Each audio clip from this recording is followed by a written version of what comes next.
how to calculate CIDR value for any VPC or subnet. So what is CIDR? Classless interdomain routing. When you have any resources, AWS resources, that is going to communicate locally using this CIDR. So when you create a VPC, you must specify a range of IPv4 addresses for the VPC in the form of a classless interdomain routing. Let me explain what is the IP address first. Here I am taking 10 series as IP address. Each IP address has 4 parts and each part is called octet. From this 10 series of IP address, first part of this IP address is called first octet. Second part of this IP address is called second octet. And third part of this IP address is called third octet. As well as the last part of this IP address is called fourth octet. Each octet has 8 binary values, that is zeros or ones. Each octet has 8-bit binary values. The equivalent decimal values for this binary values is 1, 2, 4, 8, 16, 32, 64 and 128. The total values of this one is equal to 255. Now each octet size has 8 bits and total size of these 4 octets is 34. So each IP address has 4 octets, then and that size is 32.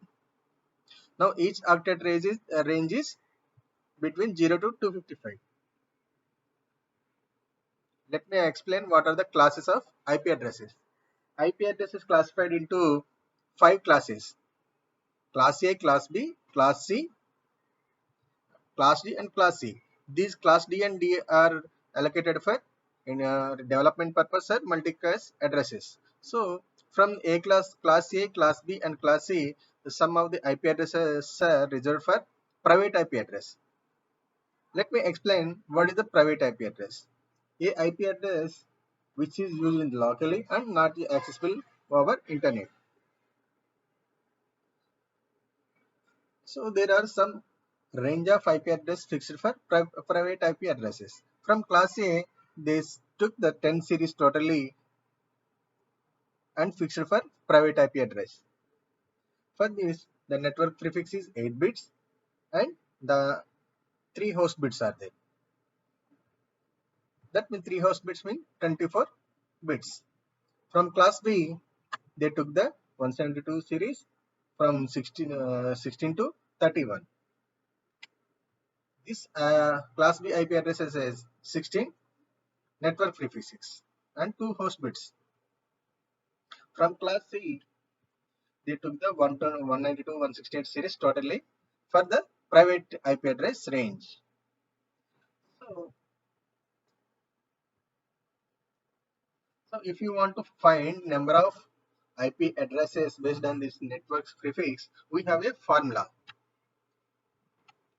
So total available host bits is equal to total number of bits minus network prefix bits. Based on the available host, we can find out the available IP addresses. The available IP addresses is 2 to the power of available host bits. For example, 192.168.0.0/16. Here the network bits is 16. So we have to find out total host bits, that is 32 minus 16. So here the octet size of IP address is 32 minus 16. 16 is network prefix. So based on the available hosts, we are going to find out available IP addresses. The available IP addresses is 2 to the power of available hosts, that is 2 to the power of 16. So the number of IP addresses is 65,536. From the series 192.168.0.0.16 series, we are going to get 65,536 available IP addresses. These are the private IP addresses only. Now calculating IP address for different network prefix. The formula here is for the total host bits equal to total number of bits minus total number of network prefix. the total available IPS is equal to 2 to the power of total host bits. From the already we calculated it for this series, right? I'm going to find out the total IP address from this 192.168.0.0./20 series. Here the total host bits is 32 minus network bits is 20. Then the total host bits is equal to 12. From the based on host bits, we are going to find out total IP addresses. That is 2 to the power of number of host bits. That means 2 to the power of 12. The number of IP addresses is here 4096. And one more example, I'm going to take 192.168.0.0./23. Here the network prefix is 23. The total host bits is 32 minus 23. The total host bits is equal to 9. So here I'm going to get the IP address is 2 to the power of 9. So the value is equal to 512. The number of available IP addresses. I'm going to do one more example. Using this formula, we can find out IP addresses. For the series of 192.168.0.0/24, we are going to find out total host bits is, that is number of bits minus number of network prefixes. That is 32 minus 24 here equal to host number of available host bits is 8. That means based on this we are going to find out number of available IP address. That means 2 to the power of 8 equal to number of available IP addresses is 256. So this is how you are going to find out available IP addresses. So I'm going to explain the VPC for 192.168.0.0. This is the CIDR block. Already we calculated it for the CIDR block for this. For subnet, I am going to take two subnets here. Let me explain how to take the CIDR block for this VPC as well as subnet. Now how to choose the CIDR for VPC. So it depends on as per IP addresses requirement and total number of subnets you want to create, right? So here I want to create two subnets. So as a requirement, I have a requirement as 200 IPs and allocate 100 IPs for subnet 1 as well as 100 IP address for subnet 2. As per formula, we have VPC 192.168.0.0. Already we calculate this, right? So total host bits equal to total number of bits, that is 32 minus total number of network prefix, that is /24. Now available host bits equal to 32 minus 24, that is 8 host bits. So based on this we are going to find out total number of IP addresses, that is 2 to the power of total host bits. So the available IP addresses here is 2 to the power of 8, that is 256. As per my requirement, I need 200 IP address.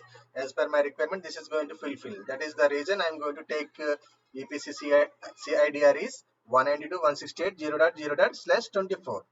Now I am going to calculate CIDR for subnet. Based on this VPC CIDR, I am going to find out subnet CIDR 192.168.0.0.20/25. For the second subnet, I'm going to take the CIDR 192.168.0.25. Now I'm going to find out how to calculate this. For 192.168.0.0./25, total host bits is 32 minus 25. That equal to the available host bits is 7. So based on this available host bits, we are going to find out total IPs. That is 2 to the power of 7. That equal to available IP address is 128. For this, as per my requirement, I want to allocate 100 IP address for this subnet 1 as well as 100 IP address for the subnet 2. So this is as per my requirement, the CIDR block is going to fulfill this my requirement, right? So I'm going to take one more example, 192.168.0.0./26. Here it is, the total available host bits equal to 6 and the total available IP address is 64. One more CIDR is 192.168.0.0./25. So here the total host bits is 32 minus 24 equal to 8. The total available IP addresses here is 256. So if you observe this, as per my requirement, this CIDR block is going to fulfill my requirement. That is 192.168.0.0./25. So that's the reason I took the CIDR value as 192.168.0.0./25 for the subnet 1, as well as subnet 2. I took the same CIDR block, right? So which will fulfill 100 IP address for each subnet. So if you observe the starting IP address for the block 192.168.0.0. and 00 is the starting value, and IP address 192.168.0.0./127, because we allocated here the last bit is 128. That's the reason we calculated the first value as 00 and the last IP address is 127. So that's the reason I write the CIDR block for the C subnet 1 is 192.168.0.127/25. This is CIDR block for subnet 1. Let me explain this again. Based on the previous example, I am going to find out the starting and ending IP addresses. So as per my requirement, I have the 192.168.0.0/25 network CIDR block. Here the total host bits is 32 and number of network bits is 25. That is 7 total host bits. Based on this, I am getting 128 IP addresses. If you observe this, I have 32 bits for the each IP addresses. Among these, I want only 7 host bits. As per my requirement, 7 host bits only. If you count this, I will get the 1 plus 2 plus 4 plus 8 plus 16 plus 32 plus 64. The total value of this host bits equal to 127. Okay, this is the end IP address of subnet. Okay, let me explain again. For subnet CIDR 192.168.0.127, because the 127 is the last IP address. That is the reason I took the IP address 127/25. So the starting value would be 192.168.0.0 and the last IP address would be 192.168.0.127. The 127 here is we would get it from this host bits. Okay, as well as I'm going to find out the subnet 2. Already we know that if we add 1 to the 127, we will get the next IP address. That is the starting IP address for this subnet 2. So here we added 1 to the 127, right? So already we have 128 IP addresses in the next series. So next available IP address is 128. If you add this to the 127, you will get the 255. This is how you are going to find out the starting IP address and ending IP addresses for subnet. So here I'm going to explain one more topic, that is AWS reserves 5 IPs for each subnets. So first and last IP addresses are not available to use from each subnet. Each subnet CIDR. First IP address 192.168.0.0, that is used to network address. So this is going to specify that which network we are going to use. The second 192.168.0.1 reserved for the VPC router. So 192.168.0.2, this is going to reserve for the future purpose. So in the future, if you launch any AWS load balancer, any resource, then it is going to assign the IP address for those resources. For that reason, AWS reserve the future purpose.